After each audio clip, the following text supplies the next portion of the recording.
Aduh, remaja ini tuh bunuh ayahnya sendiri pakai kapak gara-gara gaya elit keuangan sulit.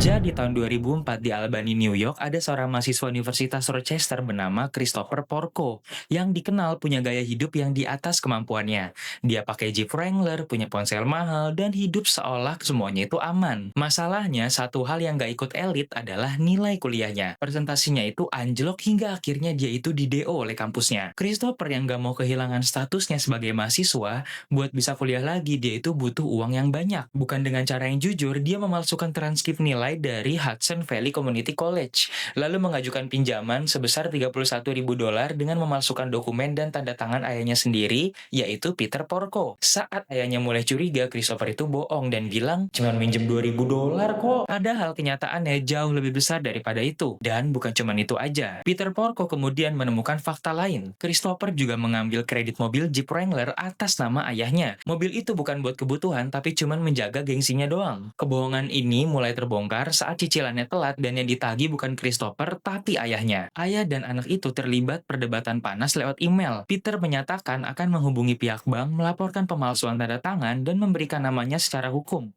Artinya, ini nih satu hal bagi Christopher.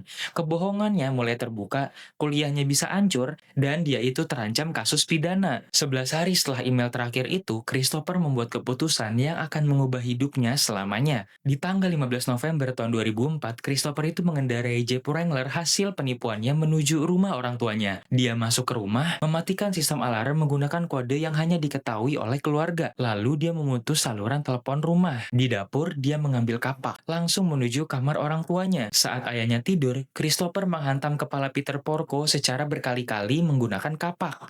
Ibunya juga diserang. Serangannya itu begitu brutal hingga ibunya kehilangan satu mata dan sebagian tengkoraknya. Namun ibunya selamat. Nah, ini bagian yang ngerinya. Di pagi harinya, Peter Porco dalam kondisi luka fatal di kepala masih sempat turun ke dapur, nyiapin sarapan, dan menulis cek sebelum akhirnya meninggal dunia. Peter yang gak masuk kerja, membuat rekan-rekannya itu menjadi curiga dan datang ke rumah itu. Setelah mereka datang, mereka menemukan sebuah adegan pembunuhan. Setelah itu, polisi dipanggil dan satu hal langsung mencurigakan. Karena sistem keamanan ya hanya bisa diakses oleh anggota keluarga, penyelidikan mengarah ke satu nama, yaitu Christopher Porco. Dia akhirnya didakwa atas pembunuhan ayahnya dan pencobaan pembunuhan terhadap ibunya. Hakim menjatuhkan hukuman selama 50 tahun penjara hingga seumur hidup.